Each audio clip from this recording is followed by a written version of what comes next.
যদি পাকিস্তান আর বাংলাদেশ ভারত মাতাকে আক্রমণ করে তাহলে আমরাও যুদ্ধের জন্য তৈরি আছি, মেরে একদম সিধা করে দেবো পাকিস্তান আর বাংলাদেশকে।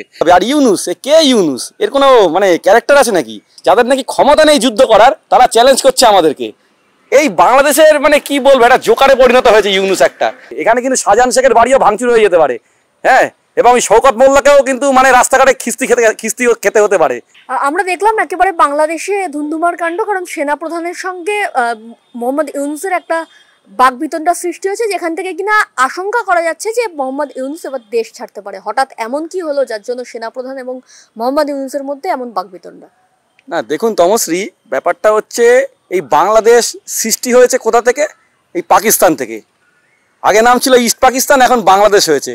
আপনি দেখেন না, পাকিস্তানের যা কালচার বাংলাদেশেও তাই কালচার। ওখানে কি, ওখানেও সেনাপ্রধান দেশ চালায় পাকিস্তানে, ওখানকার প্রধানমন্ত্রী কিংবা প্রেসিডেন্টের কোনো মূল্য নেই। আর এই বাংলাদেশে তো তাই হবে। আর ইউনুস, কে ইউনুস? এর কোনো ক্যারেক্টার আছে নাকি?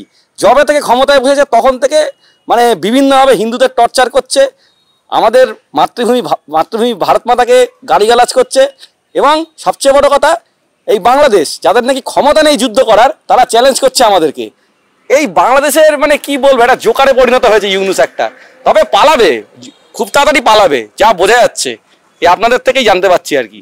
আমরা দেখেছিলাম যে শেখ হাসিনা যখন দেশ ত্যাগ করেন, তার উপর যেভাবে অত্যাচার করে তাকে দেশ ত্যাগ করানো হয়েছিল, তারপরে মোহাম্মদ ইউনুস বাংলাদেশের সার্বিক ক্ষমতা নিজের হাতে দখল করেছিল, এবং তারপর থেকে একের পর এক সময় ভারতের ওপর আক্রমণ থেকে শুরু করে ভারতের বিরুদ্ধে বিভিন্ন রকম কথা, এমন বিভিন্ন মন্তব্য করেছেন তিনি। কি বলবেন এই বিষয়ে? ব্যাপারটা হচ্ছে ইউনুস এই বিষয়ে একা নয়। ব্যাপারটা ইউনুস হচ্ছে, কি বলবো, ইউনুস তো একা দেশ চালাচ্ছে না বাংলাদেশ। ব্যাপারটা ওখানে ইউনুসকে ব্যাকিং করছে সেখানে জামাত ইসলামী, হিজবুল তাহিরি, তারপরে আরও বিভিন্ন জেহাদি সংগঠন, এবং এদেরকে ফান্ডিং করছে পাকিস্তানের আইএসআই, পাকিস্তানের গুপ্তচর আইএসআই, পাকিস্তানের সরকার। এদের একটাই লক্ষ্য, ভারতের বিরোধিতা করা এবং ভারতের বিরুদ্ধে যুদ্ধ করার। কিন্তু এই কাজে পাকিস্তানের বাংলাদেশ সফল হবে না।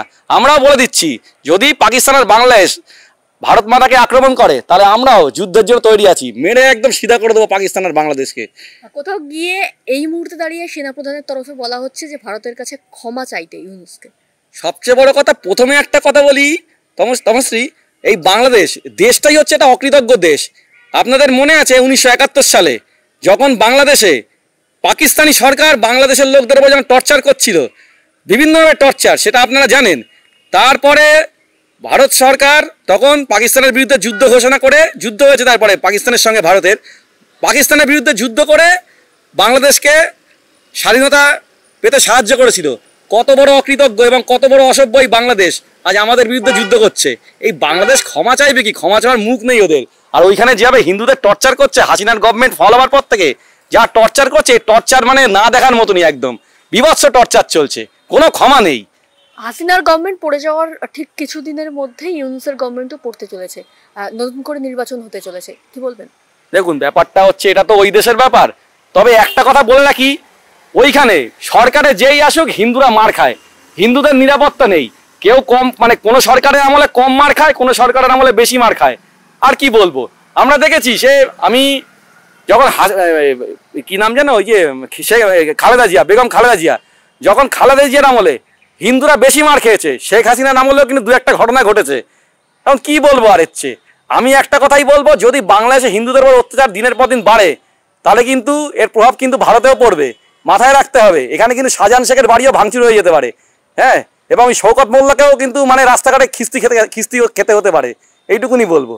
নরেন্দ্র মোদী বারবারই বলছেন বাংলাদেশ থেকে যারা অবৈধভাবে ভারতে রয়েছে তাদেরকে এবার বাংলাদেশে ফিরে যাওয়ার কথা, কারণ ভারত তাদের দায় আর নেবে না। সেক্ষেত্রে কি হিন্দুদেরও জন্য একই কথা বলবেন নরেন্দ্র মোদী? না, এখানে আমি একটু আপনাদের খোলাখুলি বলছি, বাংলাদেশ থেকে, পাকিস্তান থেকে এবং আফগানিস্তান থেকে যেসব হিন্দুরা ভারতে চলে এসছে, মনে রাখতে হবে তারা অত্যাচারিত হয়ে এসছে, তাদের উপর বিভিন্ন অত্যাচার চলেছে। নরেন্দ্র মোদী প্রকাশ্যে বলেছেন, বাংলাদেশ, পাকিস্তান এবং আফগানিস্তান থেকে যেসব হিন্দুরা ভারতে এসছে তাদেরকে ভারতের নাগরিকত্ব দেয়া হবে।